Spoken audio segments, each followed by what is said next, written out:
You. Oh my God, Jack Stackman's back. You weren't lying to me. I was telling you the truth. I didn't talk to you after the meeting. Uh-oh. Already, Jack? You just got back. He's got a year's worth of stuff. He's got a year's worth of stuff saved up for him. Nice.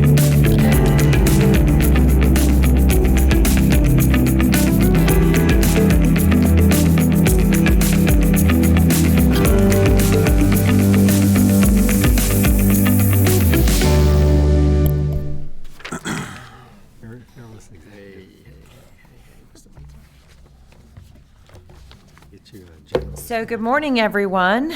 We would like to welcome you to the December 3rd, 2019 regularly scheduled meeting of the Marion County Board of County Commissioners. Before we begin, I do have a few announcements that I would like to make. Of course, we welcome you all to our regularly scheduled meetings that are held the first and third Tuesday of every month. To ensure that our meetings run smoothly, we do ask a few things of you.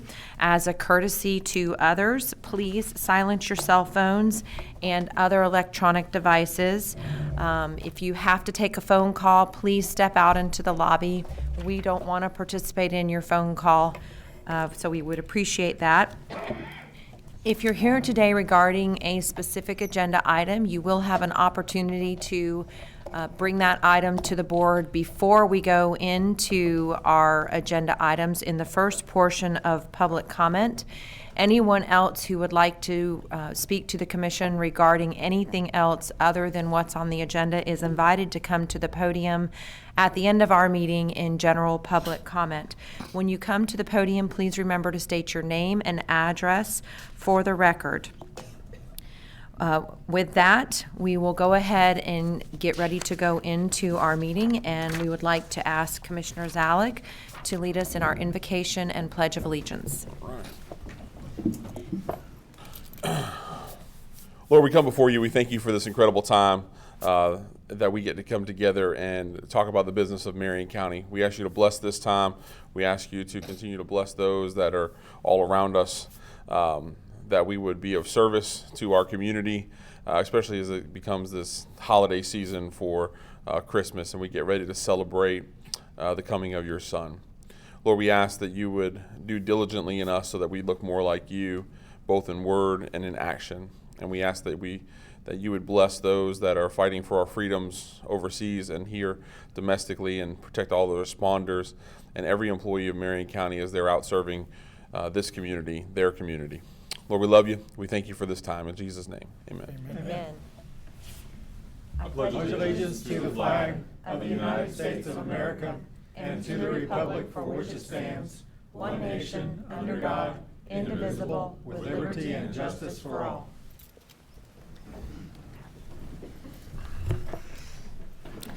Madam Clerk, can we have roll call?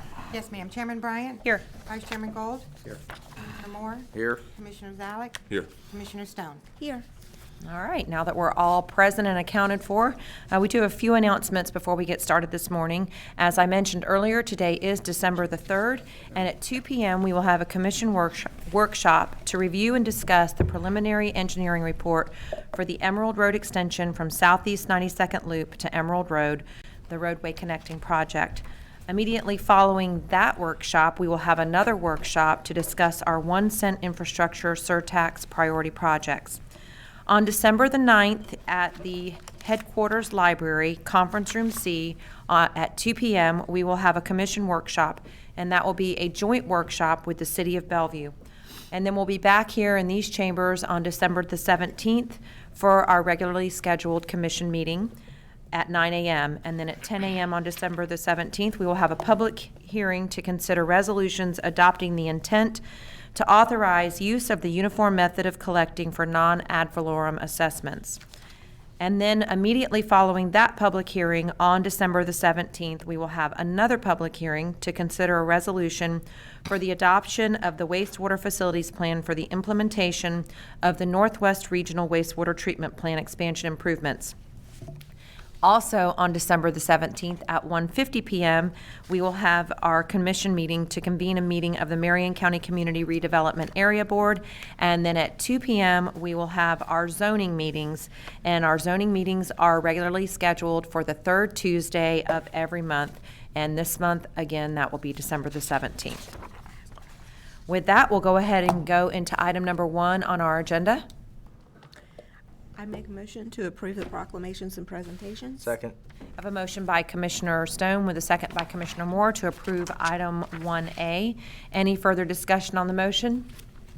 Seeing none, we'll call the vote. All in favor? Aye. Any opposed? That motion passes unanimously. And with that, I would like to invite Chief Bana to come to the podium. Commissioners, you want to go around the front? Good morning, Commissioners. James Bana, Fire Chief, Marion County Fire Rescue. I would like to invite Ken McCann, our Fire Marshal, up to the stage.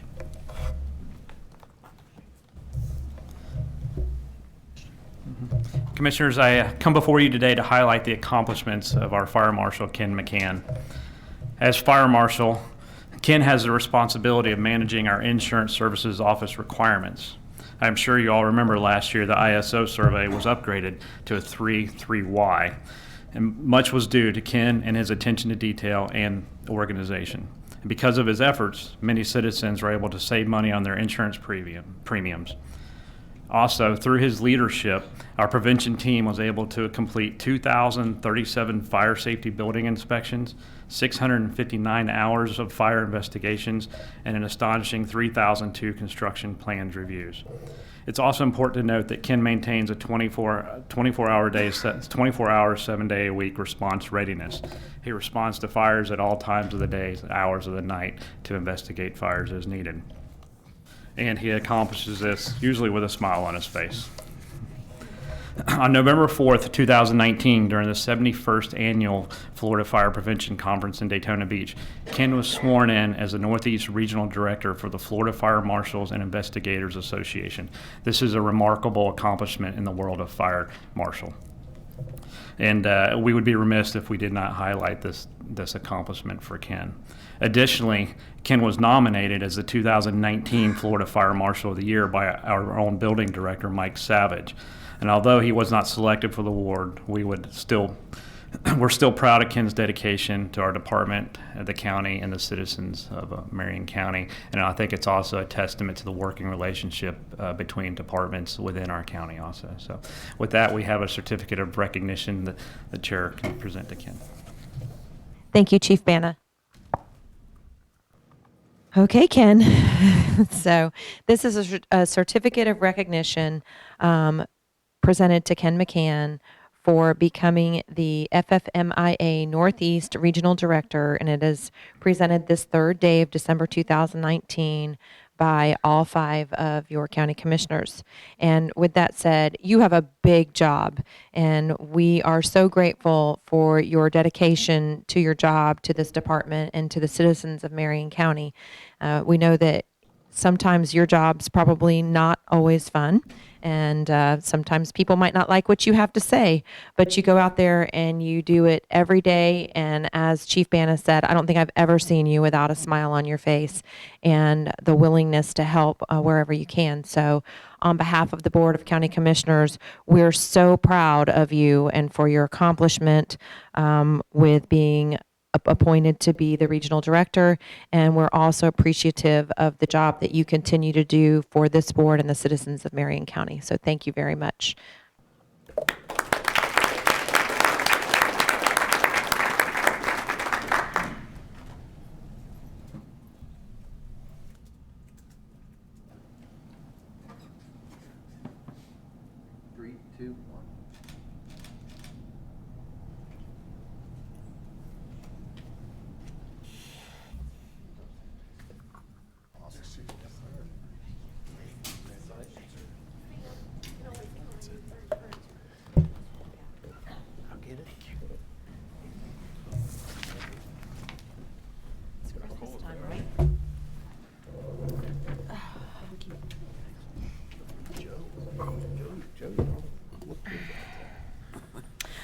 All right, we do have one person who signed up ahead of time to speak regarding an item, and we're so happy that he's back with us this morning because we have missed seeing him at our meetings. And the first person to speak in public comment will be Mr. Jack Stackman. Should we clap? I know, right? Jack Stackman, 15109 Northeast 248 Avenue Road, Salt Springs. Thank you, Commissioner, for welcoming me back. I haven't been here for a year. Just doctor said I couldn't drive because some eye issues, and last month he said I could again. So I'm back. I'll be pestering you for a while. Hopefully my comments are short and sweet and hopefully listened to. The aquatic center, just, I think it's wonderful that, it's going to be out in southwest far reaches of the county. I just encourage you to think about the east side, southeast side for a location. Everything's going south, southwest, which is fine. There's a lot of people moving out there. That's probably why they're moving out there. That's where everything is. But please consider the south, the Carl's area, Commissioner Moore's area for what will be hopefully a aquatic center owned by the county, operated by the county. Thank you. That's it. Jack? Yes, ma'am. Did he give his name and, did you get your address? Yes. Okay, I missed that, sorry. Thank you, and it's good to see you, and we're happy that you're Thank healthy and doing well. Well, healthy is, yes, I'm doing fine. Thank you. Good. All right, that'll move us into item number 3. Or actually, is there anyone else in the public who would like to speak at this time regarding any of the agenda items? All right, seeing none, we're going to close that portion of public comment and go back into our agenda item number 3. I make a motion to approve the minutes for Second. I have a motion by Commissioner Stone with a second by Commissioner Gold to approve the minutes. Any further discussion on the motion? Seeing none, we'll call the vote. All in favor? Aye. Any opposed? That motion passes unanimously. Item number 4. Make a motion. Second. No. Motion to approve by Commissioner Gold with a second by Commissioner Moore. Any further discussion on the motion? Seeing none, we'll call the vote. All in favor? Aye. Any opposed? That motion passes unanimously. That'll bring us into item number 5. Mr. Clerk.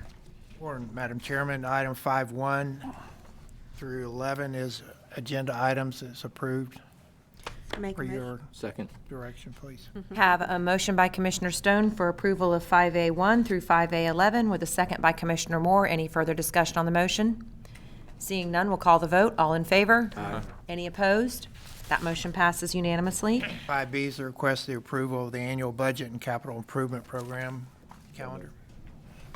Second. I have a motion by Commissioner Gold with a second by Commissioner Stone for approval of item 5B. Any further discussion on the motion?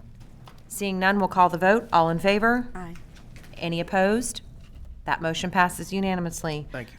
Item number 6 is our public hearings, and those are scheduled for 10 a.m. So we will go ahead and go into our consent agenda, and I'll start to my left with Commissioner Moore. Is there anything you'd like to pull? No, ma'am.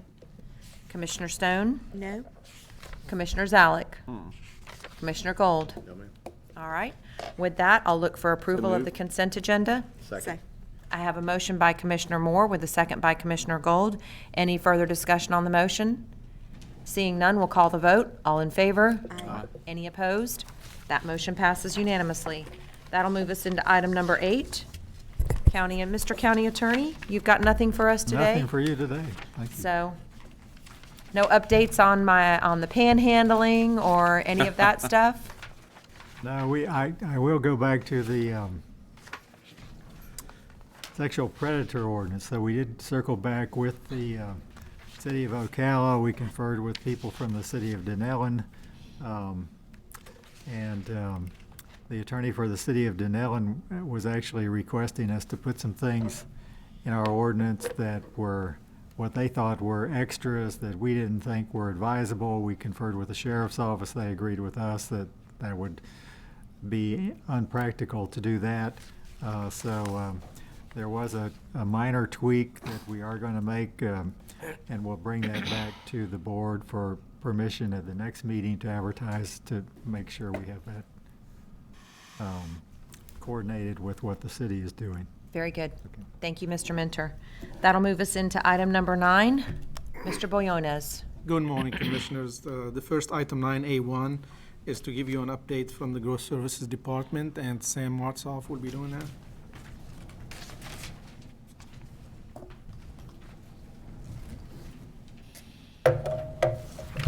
Good morning, Sam Martzoff, Marion County Growth Services Director. That came up very quickly this morning. You weren't ready, were you? I was going to practice a little. Uh-huh.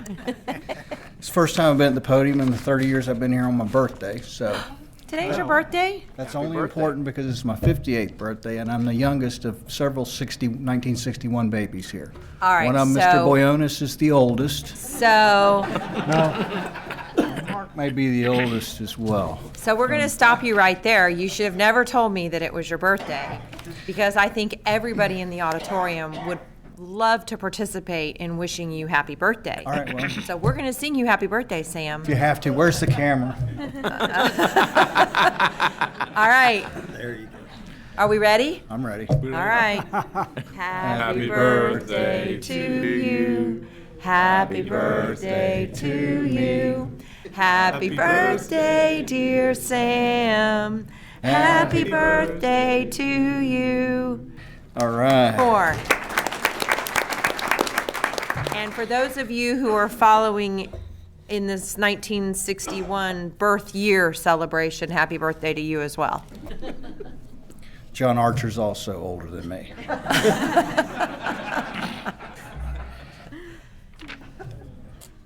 I've been told I don't look the youngest, so that's important to note. I wasn't gonna say. All right. This is the Growth Services update on several of the strategic initiatives. The first one is the CRA revitalization. Even though we present to you pretty regularly as a community redevelopment agency, we don't often get a chance to tell the public at large, through a forum like this, what we're actually doing there. So the Silver Springs Community Redevelopment Area is an area that extends on east beyond the Walmart out on Silver Springs Boulevard and encompasses that entire Silver Springs area. And it's an opportunity to turn the incremental increases in the taxes since the adoption of that community redevelopment area, turn that amount of money back into the community for improvements and for upgrading and for enhancement of their economic vitality and their quality of life. So the budget, after a couple of years of being involved in the CRA, is going to be above $100,000 this year. We've initiated that community policing as of April of this year with the special sheriff's detail that we're paying for to conduct their business out there and help us with the enforcement. In 2020, that detail will continue, and it's expanded to provide some grant opportunities for mini grants for specialized building and property improvements. We have 2 applications that have been filed already. One is the event warehouse, and the other is the Silver Springs Plaza for cameras. And I believe one of those have already been established and is underway. Chris is also, Chris Risen, our planner in charge of the CRA, has reached out to other property owners. They're on the grant program, and the former mini golf site, as well as the post office, have been interested in the underbrushing and a demolition on those projects. The post office also indicated the need for the security cameras and to look into the facade improvement grant for some improvements to their building. The Royal Manor Apartment, as well as State Stop Inn, have also indicated the need for security cameras. Additionally, with the CRA, we're collaborating with the Community Services on their CDBG program to produce a comprehensive CRA master plan, and it will include capital improvement plan and schedule and work with the FDOT for the enhancements on 40 for lighting and security. That FDOT scope and estimate's been received for the lighting portion of Silver Springs and the multimodal path, and I think Chris will be reporting on that at the upcoming CRA meeting. So that would be the CRA initiative. There was also an initiative that's been long overdue that I'm proud of is the enhancement of our communication amongst other agencies. I'm happy to say in the 30 years I've been here, there's never been an inter-office coordination like there is now. It's just a non-issue. If you have a problem, if your customer has a problem, it's no problem to pick up the phone and get it taken care of, no matter who you've got a contact within the organization. And that's largely due to Monier's work in that area to make sure that we remove those walls. And those have been removed, so we've moved on to work on our enhancement amongst outside agencies. So on the transportation front, we've established a forum that meet monthly, and they headed up now by our recently employed transportation planner, Ken Odom. And so we get together once a month with the county planners, the Office of County Engineering staff, Parks and Recreation, as well as the Transportation Planning Organization, and the different municipalities planning and transportation organizations. So we're all sitting over at Growth Services once a month, and we're going over a pretty extensive agenda item on what we're all working on and making sure that we all know who's got what. So that's been very effective, and not only in our various traffic endeavors, but also in our trails initiatives. So with the Chamber and Economic Partnership, we have them as active members in our local mitigation strategy that Growth Services oversees. We also meet with them quarterly. We may have missed a quarter, but we try to meet with them. We're meeting with them so much now on McGinley project that we may as well be meeting with them quarterly. And we started that several years ago when they were getting ahead of us on projects. Brett's a very hard guy to catch once he gets way ahead of you. So we've developed a relationship with them, and we're able to get that coordination going real early on, and it's been very successful in the Ocala Crossroads project now. So our transportation planners also participating in the 2045 long-range transportation plan that's being developed now. That's headed up through the TPO. The reason we're paying particular attention to that is we have asked in previous budgets, and we'll ask again for some modeling consultant money so that we can do more local area planning for some of our corridors that are just absolutely exploding right now. So on the code enforcement front, we hold biannual meetings with the Ocala Code Enforcement Department on some of their current practices and issues. We overlap a lot with enclaves. We overlap with homeless situations, with panhandling, and lots of stuff. So we're able to get together and share what we're doing. The Growth Services continues to support with their coordination with the Sheriff's Department on homeless issues, drugs, noise, and other overlapping issues. In fact, we've trained 5 of the Sheriff's officers in sound enforcement. We've actually purchased the sound equipment for the Sheriff's Department. So that's going real well. The general communication, our staff, code enforcement, the zoning staff, and planning are routinely talking to the homeowners associations, talking to realtors associations, talking to these folks. So we've continued to do that, as well as support our Citizens Academy and our 175th anniversary, our 176th anniversary, and probably our 177th anniversary. We started years ago rotating each of our staff members through the entire development process. So I have people that were processing things that didn't know what happened to it after they processed it. And by going through the entire development process, each and every meeting, and it's given them a much better handle on what's going on and able to help the customers. Another big initiative is establishing a searchable document management system. So we've got 60 years worth of paper files on just about every property in Marion County, and it's not just the improvements on the property, but it's the development of the property. So it doesn't sunset. It's the way that the property became the way that it is, how it was subdivided, everything else, whatever hearings it went through, whatever little notes from whatever director was there at the time, or staff member, whatever determinations were made, interpretations, all that's on paper of every size and shape and disappearing vellum, and it's all got to be finally scanned. So we were with your ability through the budget system this year, we've hired a Source 2 employee, Megan. She started last week, and we're starting to finally get that stuff. I mean, you can walk 8,000 steps a day in that building trying to run down information on one piece of property. I still have both my legs today if we had done this a while back. So It's very important to us. It's one of our main focuses. We look to finish that endeavor in 2 years. So don't be surprised if you see a bar for a new scanner very soon. Don't be surprised, huh? No, sir. Or be surprised, but that's the reason you're seeing it. The last item on the list was an item NR11. It was regarding mining, and it had to do with creating focused strategies for mining.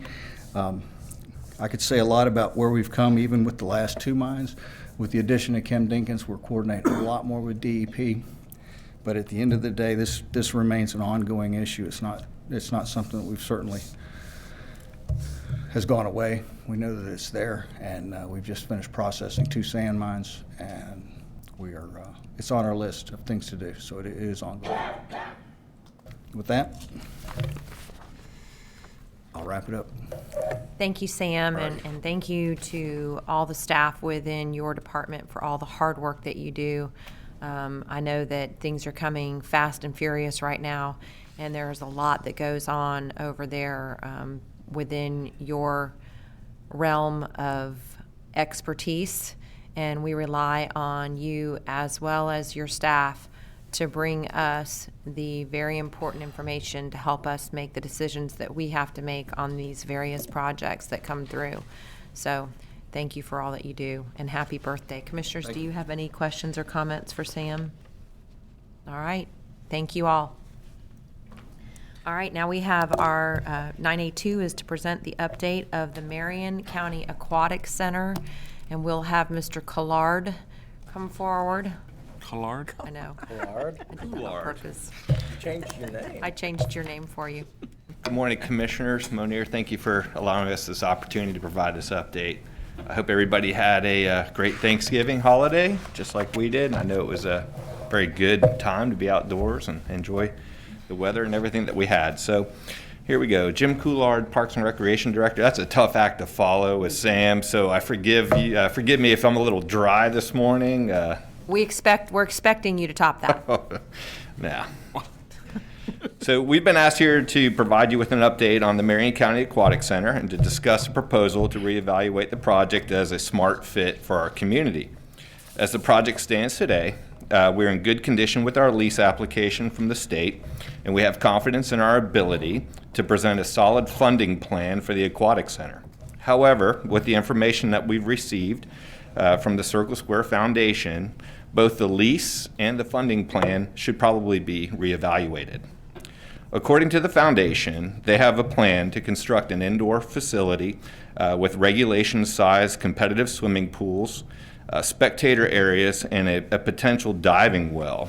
The foundation will be openly competing to attract competitive swimming events at the new natatorium. It appears that the project will consist of 2 phases. One being the enclosed swimming venue first, and the second probably some indoor court areas for other sports and training. How their planned aquatic facility affects us is that the foundation is able to meet the needs of our community much quicker. They're expecting to close on their natatorium by April 22. And this is all out at what was referred to as the Earl Township. So that's south of the airport, Ocala Airport. By meeting this need, the foundation will effectively remove the need for Marion County to construct and operate a competitive swimming facility based on the reports and all the data that we've used and provided to the board in the past. Remember, Marion County can sustain 1 of these large competitive swimming facilities, not 2. So they're filling the gap, which is a good thing for us because it removes a lot of burden from us and from our taxpayers and from our staff. So over the past 2 years, though, we've all learned a lot about our community's needs pertaining to competitive swimming and aquatics in general. First, we've learned that when the pool at CF closes, it's not only the competitive teams that are going to be out of a home, but it's thousands of users that use that pool as well. Second, we learned about the number of those people and the lives and the impacts that would have on our community, not just for those users, but the training, the recreation programs that are used at that facility. We learned that we have the support here from the board and from administration to pursue a new facility and the model that we were looking at. So we really appreciate that support that you've given us across the past couple years, excuse me. And through a lot of research and consultant work, we learned that by using a hybrid aquatic center, the revenues from the recreational side of the facility would be our main source of revenue that would perpetuate the self-sustaining model that we proposed to you. During public meetings and workshops, the community embraced the hybrid facility and the benefits they would receive, especially after watching Wild Waters close. Not only was our solution focused on the primary goal of developing a permanent home for our aquatic teams, it also showed that if we went with the bigger version of the hybrid concept, the community would get a competitive venue and receive a family fun aquatic playground complete with the lazy river, complete with the water slides, complete with places for young children to play and for folks like us to sit and relax. The idea of creating this hybrid center generated a lot of excitement in our community, a lot. Most of the people that we've talked to weren't approaching us saying, hey, when are we going to get that 50-meter pool? The idea flipped into, hey, when are we going to get that water park? So several of us also spoke on how the aquatic center model we were planning would also be a big plus for Marion County sports tourism.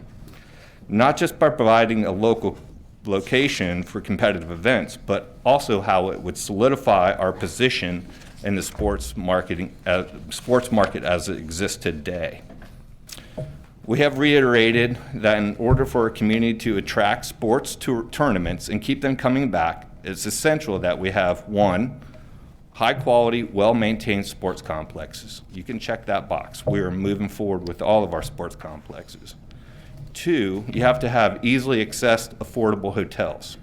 The market is building hotels as we speak. And three, we need entertainment venues for those teams when they are here for them to enjoy outside of their tournaments. The Councilman Hunsaker report, the study that actually shows the recreational side of the facility is where the bulk of the revenue is being made. Revenues to the facility for swim rentals, meat rentals, club fees, high school rental fees, master swimming, and summer leagues only equated to about $190,000 a year in the total revenue package. Expenses to operate the competitive side can exceed such revenues very quickly. So by virtue of the hybrid design, it was the recreation side that was supporting the competitive side. That was the only way that self-sufficient model would work.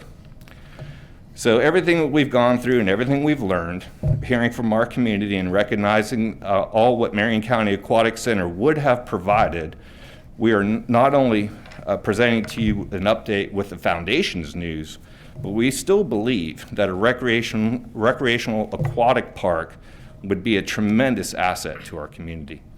By creating a modest, again, self-sufficient water park, we can fill the gap that was left by Wild Waters. We can provide our visiting sports teams with an excellent summertime entertainment venue, and we can create a facility that our community will take pride in and enjoy. Today, we are only asking your consensus to continue to evaluate a different model. We have a proposal in from the same consultant we've used for $8,750 to reevaluate just the recreational side. What could our community sustain? What could this be? What the operational costs are? What the revenues are? That data was very commingled with the overall aquatic center report, and it would be nice to be able to separate that and then provide you with some really good information to make a choice going forward with this endeavor. So the foundation is doing a great thing for our community. We really think that west side of Ocala is going to be changed forever. I really think everybody needs to really open their eyes about what the World Equestrian Center and the Earl Township, what that's going to be like in 10 years. It's really going to change the demographics in the community big time. And no, I did not ask Mr. Stackman to come up here earlier this morning. That was just quite a coincidence. But I really do feel that this east side needs to be remembered a lot. All the data that we provided to you about the overall aquatic center pointed to having it here on the west side, but we all know how things happen. Out on the west side, big developments, a lot of horsepower, excuse the pun. But it's a good thing for our community. We're real excited about the foundation. So today we're just looking to take a little half step forward to take a look at a different prospect. Very good. I have a couple of questions up Sure. here, and Commissioner Moore, if you can just bear with me for a moment. Commissioner Stone had already put her, Maybe she'll ask the question that I'm thinking. so Commissioner Stone. Thank you. Mr. Couillard, do you have any sort of timeline on when the Silver Springs will open up for swimming? No, ma'am, I do not. We have been meeting with the state park staff. I know there's been a little bit of pushback from the local parks on this. We have been meeting with their assistant park manager, Nikki Aiken, to talk about that. But I've heard, the last time I've checked in with Nikki, the Office of Park Planning in Tallahassee is moving forward with some conceptual designs for the facility. And that is an approved, the budgetary dollars are there. Everything. They're designing the swim out area. We will have swimming in Silver Springs. Yes, ma'am. In part of the management plan, was there any timeline? The only timeline, it was a little bit more of an insert of saying they would take down Wild Waters after the Head Springs was open to swimming, and they've got that backwards. So I'm not sure if that was just a budgetary move where they could afford the hundreds of thousands of dollars it would be to take down Wild Waters, or vice versa. So I know the swimming area at the Head Springs is funded design and construction. So it's just a matter of keeping the pressure on them. Okay.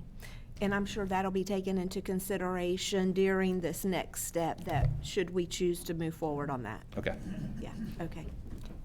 Commissioner Moore? Okay, my question's more if, I'd like to see in the study how we pay for it, because the source of funding is going to have to change with the thing. So if that could be considered in that study. Yes. Is how we're going to pay for it, because, it was a moneymaker, but now I'm assuming we might have to look at bonding or look at some other revenue source. So if you're referring to the capital construction, Yes. yes, we will definitely need to reevaluate how we are attracting dollars for that. Okay, and of course, I'm 100% in favor of this, because even with swimming in the Head Springs, that doesn't replace the need for a water park in the southeast section of our county. Thank you.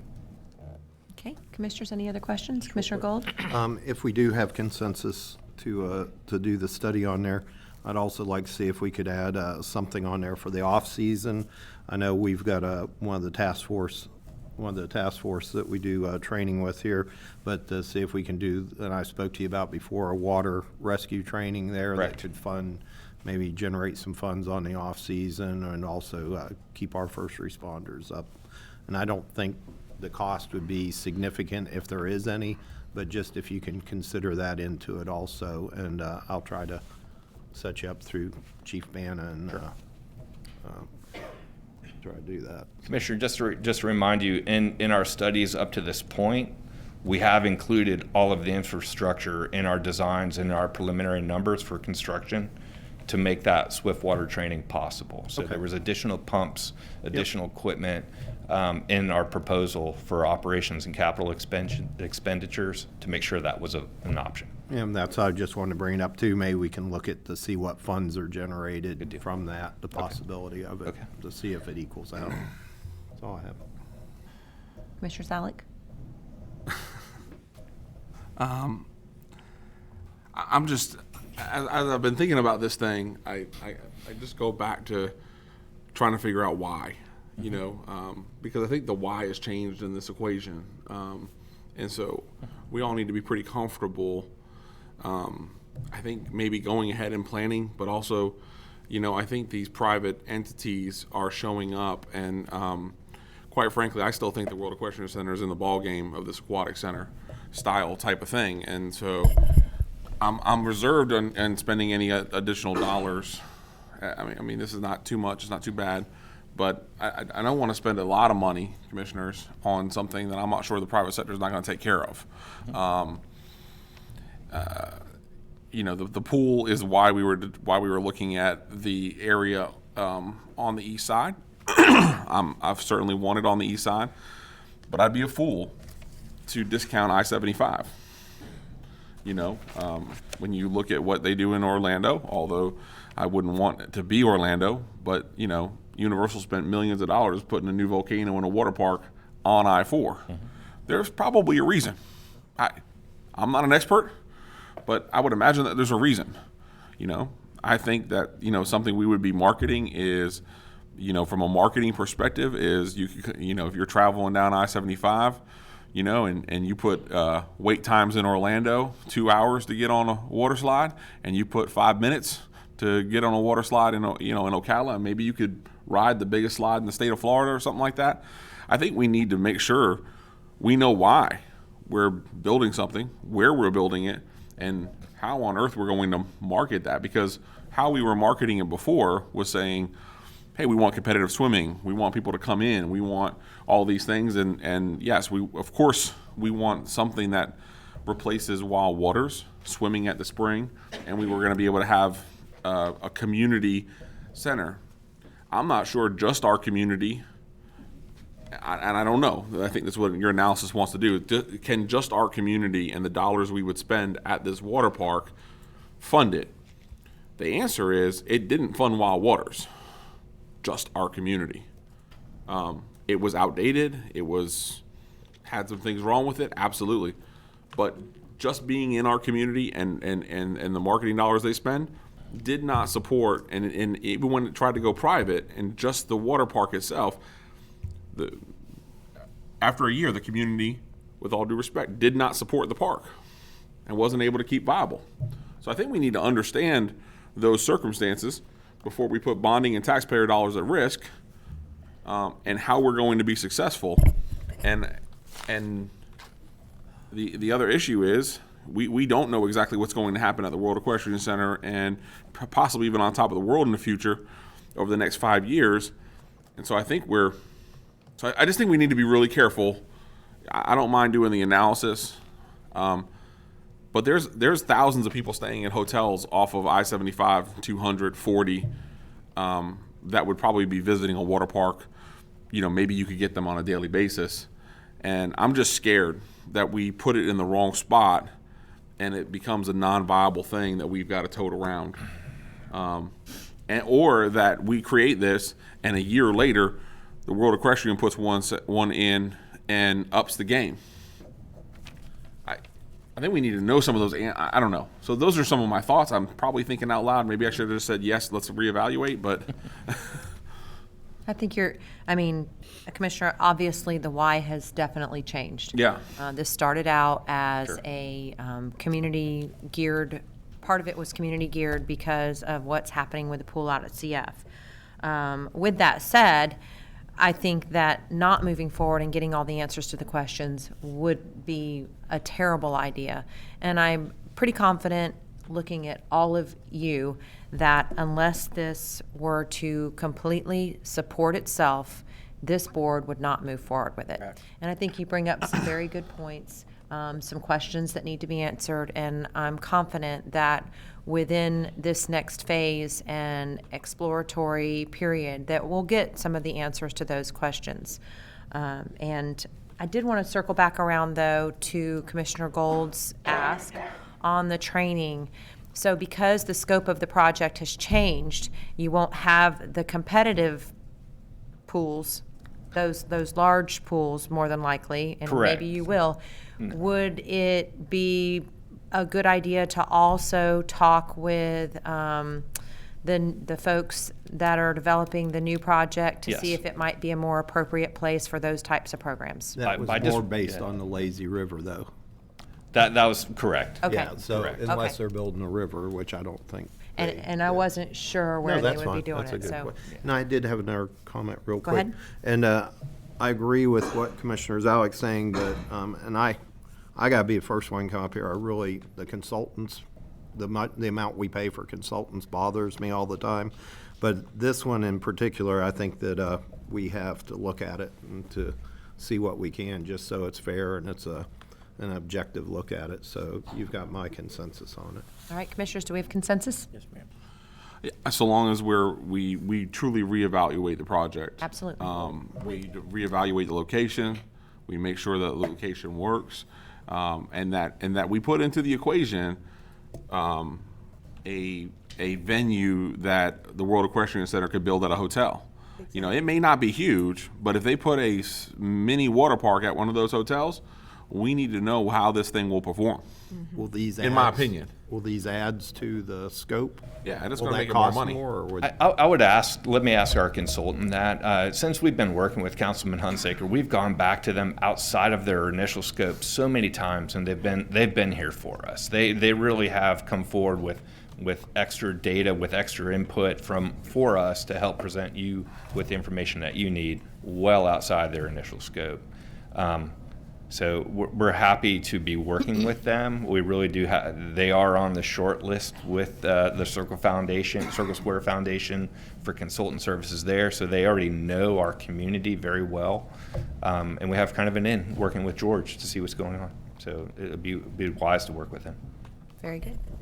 So do we need to like put a cap? So if it were to change the scope of the value, that maybe we put a cap on, $10,000 to $12,000? I would recommend that if the amount changes, that you bring it back on our next agenda item, because you should be able to figure that out, and that way we'll know. Okay. Real quick. Yeah. Okay. Anything else? All right. Thank you Thank very you so much. much, Thank you. Jim.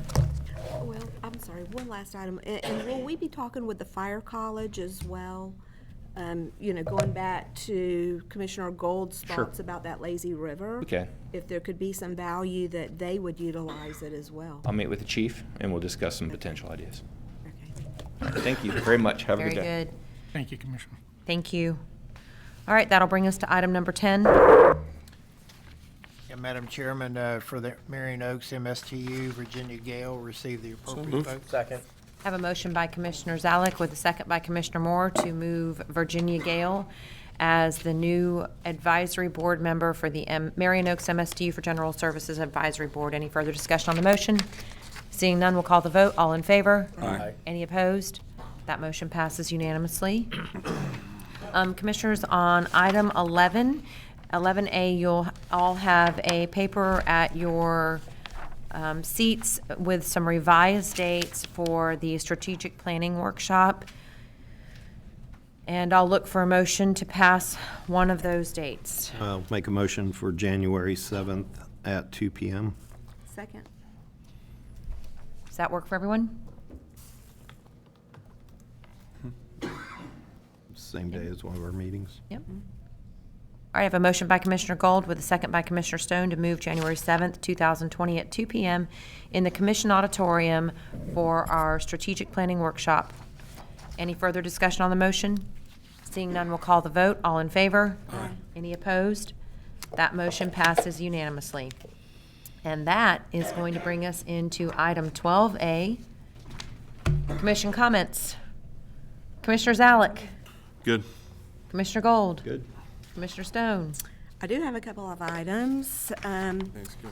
Late yesterday evening, I did get a note from Rear Admiral McLaughlin with the U.S. Navy. He is retired, and I'd like to read this into the record. Dear Commissioner Stone, just a short note to recognize outstanding service from one of your county employees in hopes that you might know whom to pass along my thanks to. Whenever I am in town, I utilize the recycling facility on Wright Road. Mr. Jose Perez consistently provides stellar service, and I can't help but notice that he goes out of his way to be helpful to others. It is always encouraging to observe quality service. It is also especially rewarding to see that the county employs so many military veterans such as Mr. Perez. Please pass along my thanks and have a good day. Sincerely. And so I thought this just covers so many wonderful things that Marion County is known for, and that is the high level of service. Our recycling centers are bar none. I use one myself with my garbage, and also our military veterans. So we thank Rear Admiral McLaughlin for sharing and taking time to share that information. Also, with this cold weather that we are experiencing, the Salvation Army will be open for extended hours, and this will be for the week. And that location is 320 Northwest First Avenue, Ocala. Their clock-in time is 6:30 p.m., and then depending upon the conditions of the early morning hours, they may keep them past the 7 a.m. So at least we've got people, if they're out there and you know of organizations that might be of interest of this information, I just encourage you to share this, that the Salvation Army, again, is open for the cold weather shelter update. And finally, I don't want to close any meeting without reminding the community that the Census 2020 will be taking place in the month of April next year, and it's going to be vital that all people participate and are counted. It's going to be different, and as time goes on, I believe we'll have some additional education, perhaps during one of our meetings, on how that process is going to work. And I'm so grateful for the many chairs that have stepped forward. We have divided the census into various organizations, and we are already having meetings, and we have over 120 people on our subcommittee. And for this community, I think that is just outstanding, and I appreciate the involvement and support of so many, including our staff, that works to put this information together for us all. So thank you. Thank you, Samantha, and Carrie Blood, and Mr. Boyonis. Thank you, Commissioner. Okay. Commissioner Moore. Okay, I have a couple things. One, yesterday I went to the Well Florida meeting, which I go to every month, every time they have a meeting. The one statistic that they came back with that I guess was just to October 1st from October 1st previous year, but year over year, our drug-exposed babies rate nearly doubled, and they said there's 16 counties. And then they singled out Marion County as being one of the highest ones of them. And when they singled out Marion County, that just like kick in the gut, because we're doing stuff here at the county level to try and combat the opioid crisis, but it shows that there's a lot of the mothers are using opioids while they're pregnant. So just raise this board's awareness. We've got Mark out there with the Department of Health, but we need to really tackle this because these babies are coming out all drug exposed, and it's just so critical. Anyway, and that one kind of just hit me hard when they said that, because okay, when we talk about it and we think about some of this stuff, okay, but this is babies that are coming into this world being hit with this, and they also have the white paper. They have some other stuff. Mark, you and I are doing another lunch if you don't mind after yesterday's meeting with Well Florida, but we really need to tackle that as a community to stop the opioid epidemic, and it's just, it was once again, we know this stuff, we see it, we really just need to keep it on the forefront.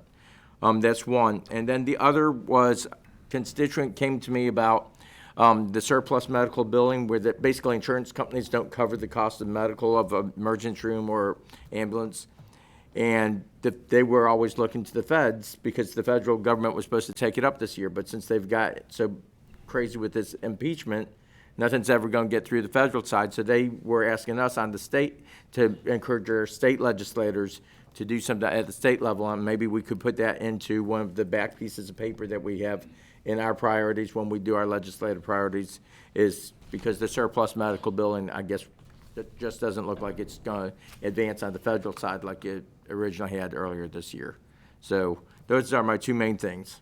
Okay, thank you, Commissioner Moore, and I can assure you that Mr. Lander and I have had many Yes. discussions regarding the item with the babies being born addicted to drugs, and we have brainstormed many different ideas on how to get to these mothers and to basically figure out a way for them to get long-term preventative care But it before doubled before they ever have children, Right. and because unfortunately when they are using the opioids, a lot of the times they don't make the best decisions. Correct. And you not only have to think about the cost of the medical bills when the children are born, but then there are also long-term Correct. effects for a lot of those children. So it's something that we continue to work on, and I believe he's going to be circling back around with each and every one of you, talking about the possibility of implementing a program and I hope that you'll sit and listen to what he has to say. My initial reaction, I will tell you, was no. But then when I really started listening to the different things that we could do with this program, I think it's something worthwhile that our community does need to look at, because it's more than just an exchange program. It's an opportunity for us to interact with the people who do have these addictions, and it's the opportunity for us to be able to point women in the right direction to get them taken care of, and it's the opportunity for us to prevent children being born addicted to opioids or any other type of drug. So he's doing some research now, and we'll see what that research comes back with, and I'm very interested in exploring the opportunities that might be available within that program. I don't have anything else to say right now. We are almost to our public comment, we are almost to our public hearing, so we'll go ahead and we'll do that at the very last. But I'll do it now too. So don't forget, this Friday on the downtown square will be the holiday food drive on the downtown square. We'll be there from 7:30 a.m. to 1:30 p.m., hopefully collecting your canned goods, toiletries, and baby products. Remember, this is our community's annual food drive, and it benefits Interfaith, Brothers Keeper, and the Salvation Army, and everything that we collect stays right here in our own community. So we do hope to see lots of folks come out and continue to participate. We really want to beat our collection last year. I think we had a new collection day record of 14,000 pounds, but I can't remember 100% for sure if that was the number, but I know that we did set a new record, and I'm hoping that we'll beat that again this year. Although our economy is much better than it was when we started this food drive, there are still many within our community that rely on places like Interfaith to subsidize food for their families, and so we always try to remember to give back at this time of the year. And so with that said, we'll just take a moment, and I don't know what to call, we can call a 2-minute recess before we go into our public hearing, because I want to give the public an opportunity to do public comment when we're all finished with our business today. So we'll have just a few-minute recess.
Right, yeah.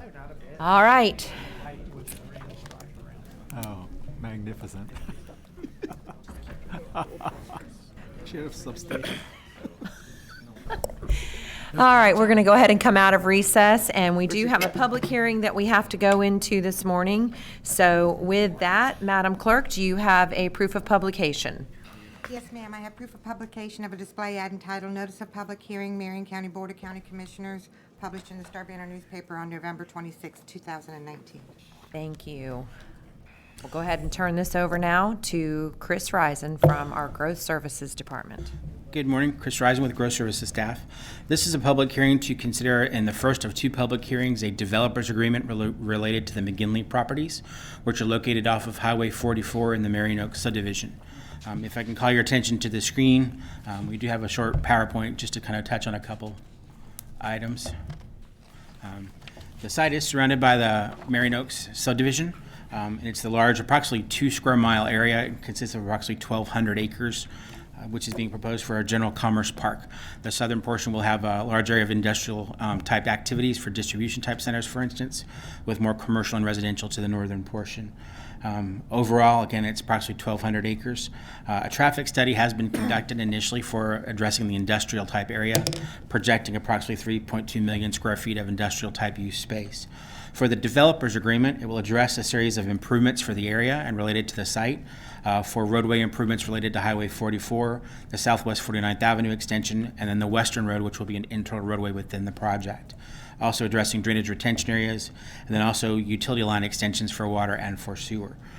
At this point, we'll also address some of the development standards for the project, and then it will also provide for concurrency related to the 3.2 million square feet of warehouse type space, and they also do have an equivalency matrix allowance within that developer's agreement.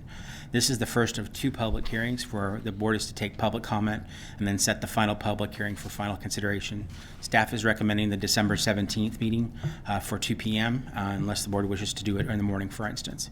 There are going to be other agreements that will be coming at that same meeting as well related to this project as well. And so at this point, I think you can commence public comment if you like. Very good. Thank you, Mr. Risen. All right, is there anyone in the public who would like to speak regarding this item? Okay, seeing none, we'll bring it back to the board for consideration. So moved. Second. Have a motion by Commissioner Moore with a second by Commissioner Stone for approval. Any further discussion on the motion? Seeing none, we'll call the vote. All in favor? Aye. Any opposed? That motion passes unanimously. Thank you. Thank you, Chris. This is not an approval. That is Well, approval it's of not the day. it- of the approval for second. today. This two is the hearings. first of two. Yeah, we understand. To move it forward. No, ma'am, not, we already closed public comment. And that, I would suggest that we bring it back in the afternoon, Yes, Oh, absolutely. okay, at 2 o'clock. on the 17th. Okay. Okay. With that business being done, we will now move into the second part of public comment, which is our general public comment. So if there's anybody who would like to address the board, you can come forward at this time. I do have, before anybody comes forward, though, I do have two people that signed up ahead of time. And Eric Farewell, there you go. Good morning. Good morning. My name is Eric Farewell, 548 Masterpiece Road, Lake Wales, Florida, in Polk County. And it's a pleasure to be here with you all. This is our first day coming to open our business here in the county. So we're very excited. This is our second location in Lake Wales, which is a town of about 10 times the size of Denellen. We generate over $10 million in economic impact each year, teaching people how to fly powered paragliders, which is like a fan on your back with a paraglider above your head where you run into the sky. Oh, wow. So we're really excited. We actually looked at over 30 different airports across the state. And thanks to Mike Graw, I have to say, you guys have an incredible airport manager out there. The way that you have been very business friendly is such a refreshing change of pace. After 8 years in this business, I have fought literally day in, day out to be able to have our business grow. And we've grown quite a bit, but having to fight's really nice. So great job. Kudos to all of you, and we're really excited to be part of your county. Thank you very much. Well, welcome and congratulations on the opening of your new business. Why don't you go ahead and tell us what the name of your new business is one more time? Absolutely. The business here in town will be the Aviator Paramotor Denellen Training Facility, LLC. but where we operate as Aviator Paramotor. You can find out more information at aviatorparamotor.com. Okay. Looks like our county administrator is very excited. Jumping up and down. I was actually going to say, I think Commissioner Gold might be one of your first clients. Well, we do plan on having some open houses. We'll have we're hoping to have free food Fridays for people out at the airport. So we're going to have some fun out there, and we already feel like we've been incredibly welcomed. I texted my entire staff at home, and we have 18 employees in Lake Wales, and I said, you know, after years of fighting with our city, I walk in and the airport manager, instead of shaking hands, reaches out with our big bear hug. I'm like, this is perfect. This is the way that business should be run. I love it. Thank you guys very much. Commissioner Stone. Actually, no, I wanted to get the name as well, so thank you. Okay, very Absolutely. good. Thank you. We look forward to doing lots and lots of great business with the county. Thank you so much. Thank you for being with us this Welcome to morning. Marion County. All right, next is Wayne Hunter. Come on down. Pastor Wayne. Pastor Wayne. Wayne Hunter. I'm here representing First Baptist Church of Silver Springs. My personal address, 7475 Northeast 33rd Court, Ocala, 34479. The issue that I came about has been worked out, but you give a preacher a mic and we're going to take it. First Baptist Church of Silver Springs, we began that church in our home 23 years ago. This past June, it's very near and dear to me. It's amazing. We've seen amazing growth. We've been working on a building project for 4.5 years, and we came right to the point and ended up with an impact fee for utilities, and we've been working that out, but it was actually settled this morning, and we have no issues. We're going to be moving forward. But I just wanted to come up and say how much I appreciate the friendliness that we've had all the way through this process. Everybody's been amazing, from Sam over at the development to the building department, and of course Jody Kirkman, Bob Titterington, and Carrie Hyde have been amazing down with utilities working with us. Just to let you know, our contractor is actually Randy Harris, former county commissioner here, and our engineer's from out of town, so it takes a lot of coordination, but we've had amazing help, and I just wanted to say thank you to all y'all. And I know you mentioned the drug epidemic, but we are actually, our church, we're next door to Lindale Mobile Home Park, and we're targeting right now 15 to 17 kids that come from that environment. And we're really trying to make a difference in that part of the community. Hopefully, and very quickly, we'll have a open house, and we'll invite y'all to come and see our new building when we get it built. Very good. Thank you. Pastor God bless. Wayne, it's good to see you this morning, and we look forward to seeing your project come to fruition. And thank you for all the work that you do within that community. And Jody and Bob, Mike, everybody that worked on that, thank you for helping them come, helping to get their problem solved. I really, really appreciate it, and I know that their congregation does as well. If I could just add, Ms. Kathy, you were amazing, Commissioner. Thank you for what you did also. Thank you, Wayne. Thank you. All right, now, anyone else that would like to come to the podium, please come down. Ma'am, if there's something that you want to say, you can come down now. Jack Stackman, still live in Salt Springs. I just wanted to come back up and follow up on my original comments about the Aquatic Center. Commissioner Zalek has some excellent points when he talks about the thing paying for itself and its location perhaps in a more populated area. So I can appreciate that. I get thinking about when I'm on my summer trips in the motorhome, which I didn't do this summer, of course. If I'm driving down the interstate and I see something like that, very possibly I will stop. But if I've seen a billboard and it says it's 10 miles off the highway, I might not. But on the other hand, I can also tell you of a little community pool, actually not so little, that had a miniature water park with it in Woonsocket, South Dakota, that I just stumbled onto because that day I was happened to do in the back roads just for a change. And we loved it so much, we actually went out of our way the next summer, or maybe it was 2 years later, to visit that place.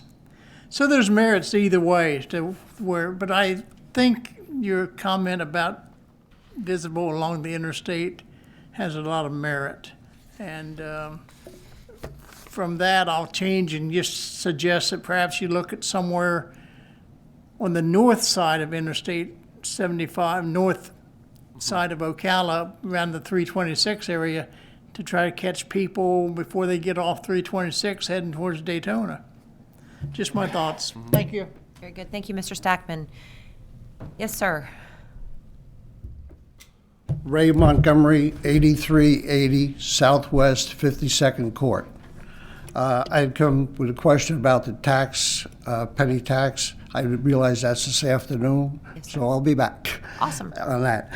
My other question is, I'd like to know what procedures it takes to have our roads replaced. The road I live on, we've had property there since 1990, and it's in deplorable condition. Talking to residents that were there before 1990, they said the developer or whoever was supposed to patch a section of it that was temporary while the construction was going on. And like I said, 30 years later, my taxes just went up $600. We pay an extra penny that's supposed to help the county. I'm reading in the paper constantly, $2,000 were paid for this, $2 million were paid for this piece of property, and we're building this and we're building that. This is great. Where is the money going? Because I want to know, like I think every resident here would like to know where it's going. And our road, I mean, there must be angels, because they come around and they patch the heck out of the road. It looks like a bad quilt. And after 30 years, if you tell me what the procedure is necessary to do it, I'll contact the neighbors. I worked with Kathy Bryant on another project. The whole people were really great about it when we made a complaint. And we got a concession that we appreciated. You know, it satisfied everybody and the builder. But if there is some sort of procedure on getting the road done, I'll write you a letter and you can send me. I do it old school. And this way here, I want to know who's going to pay for the road. So, Mr. Montgomery, you live in Wingspread Farms, Yes. and that would be considered a private road subdivision. And there is a process that you can go through in order to get your roads into an assessment program, because your taxes don't go toward private road subdivision roads. There is a process, and the gentleman that can walk you through that process is here, and I'm going to go ahead and direct him to get with you and explain that process to you. And then if you have any other questions, please don't hesitate to reach out to me. You just brought out one that I didn't know. We're considered a private road? Yes. They are Okay, subdivision then. road. They're subdivision roads. Well, it's a subdivision, but he'll explain He'll all of explain. it to you. He'll explain the We're a difference. private road, then we should be able to restrict the people going to Majestic Oaks that drive through and everybody else then. Well, he'll explain to you, it's not a private road, but it's a subdivision road, and the county does not come in and repave subdivision roads without going through that assessment program. But we have our staff back there, and he'll explain it all to you. All right. Okay. I'm willing to listen. Thank you very much. You're very welcome. And all our projects on the website. Yeah. Well, he's going to come back for sales tax, so, yeah. All right. Mr. Munoz. Henry Munoz, 495 Marion Oaks Boulevard. I'm glad to see that you are looking to keep a swimming program here in this county, in this area, period. My son went through it for about 10 years, and it was a great benefit to him. It's not a cheap sport to get into.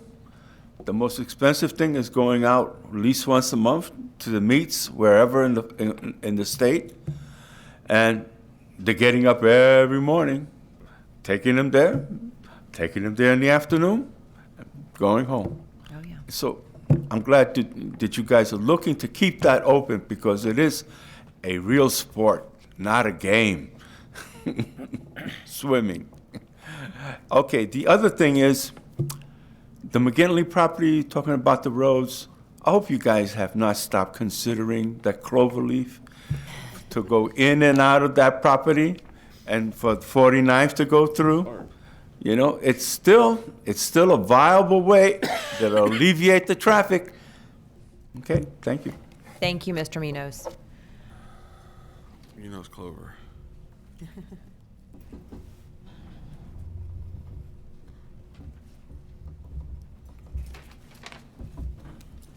Yes, it's about the McGangley Commercial Park. Okay, what we're concerned is about the houses, the owners of the houses. I need your name and address for the record, please. Okay, it's in 49. I'm talking about, it's my cousin, No, she don't. I need your name and My name address for the Carmen record. Ramos. I live in Marion Oaks Courts.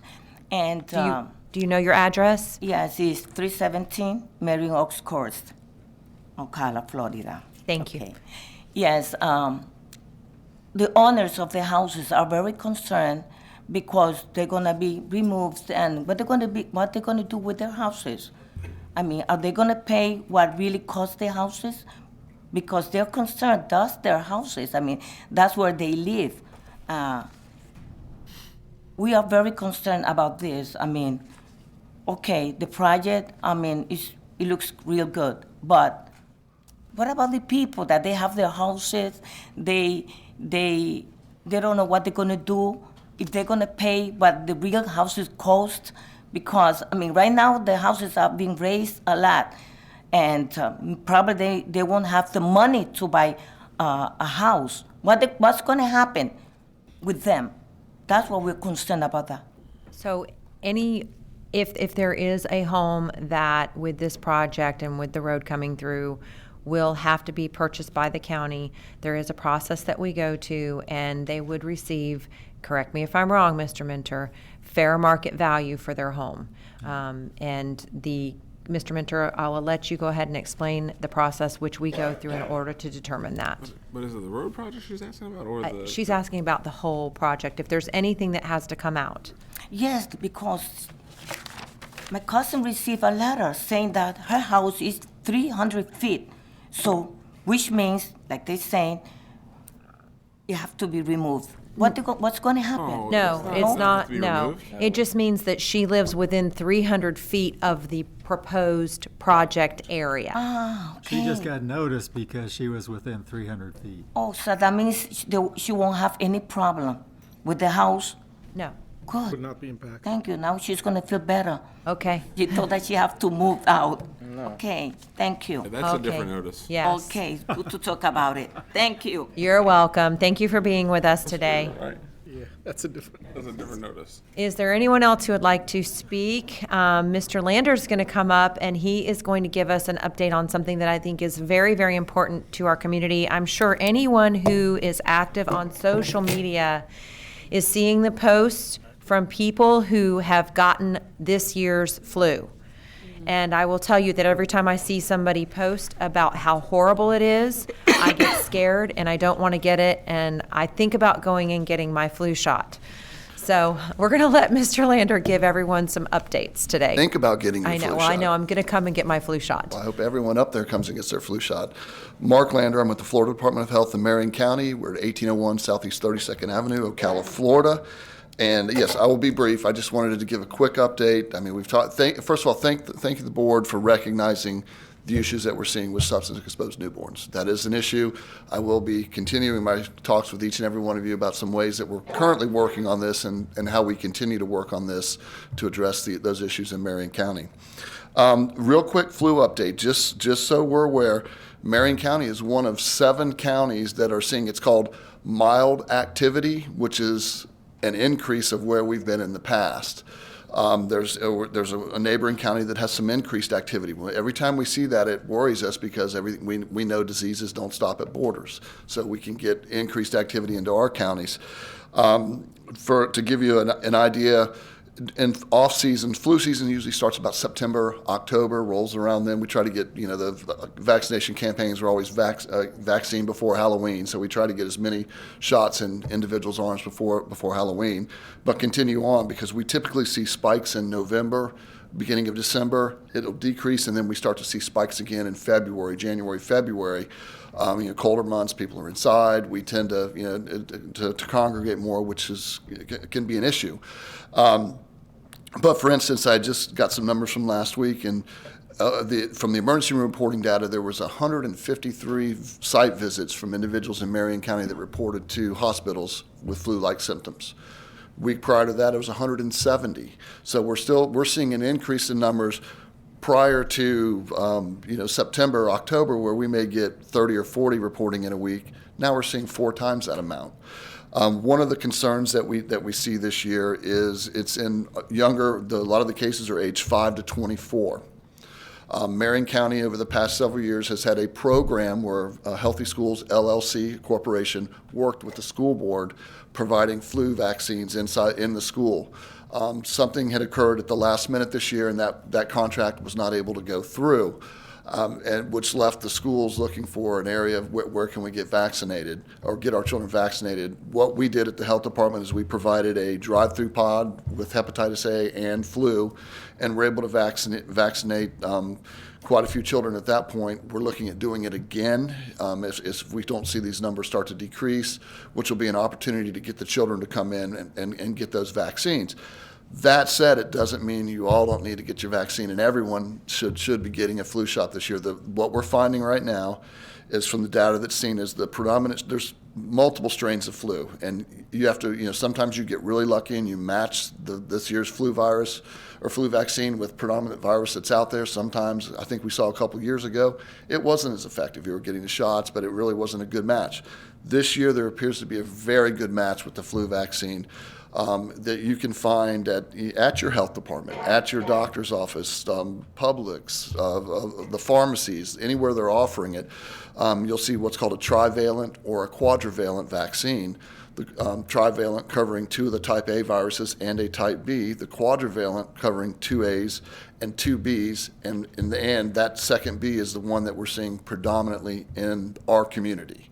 The report for last week, of those 153 cases or 150 cases, I think 64 actually tested positive for flu. It doesn't mean the others they may have been, it just did not test positive or show up on the test. 54 of those 64 were the type B virus, which that's what we have good coverage for in the quadrivalent. So, moral of the story is get your flu shots. Our community needs to get their flu shots. They're out there, they're available. And they're very, very inexpensive, if not free. And in many cases, they're free. So I'm not going to shame anybody up there, the chair, or any up there, but everyone should be in it. It's your time to come get your flu vaccine and do your part so we can create a nice herd immunity protecting Marion County. So I do have a couple questions. What is the incubation period when you come into contact? Well, with someone with the flu, it could take up to 2 weeks, and you could have that period of time while it's still what the virus starts to replicate. Now, here's the other important piece. Remember, you get that shot, it takes time to build up in your body, and that's going to take you about a 2-week period to build up that immunity. And before someone asks the question, you're not going to get the flu from the flu shot. That's just you may experience some soreness, but for those of you who've come over to the health department, had your shots, they're very good. I have really good nurses over there. Someone you may have been exposed to the virus, get your flu shot. You could still get the flu because it takes time to build up that immunity, but the cases are typically less. Your symptoms are typically lessened if you've gotten that vaccine in you. Okay, so I'm glad that you shared that information with us. We have a family member that we had some contact with on Friday, and Monday they were in a clinic being tested. Now, the first flu test came back negative. The second one came back positive. Right.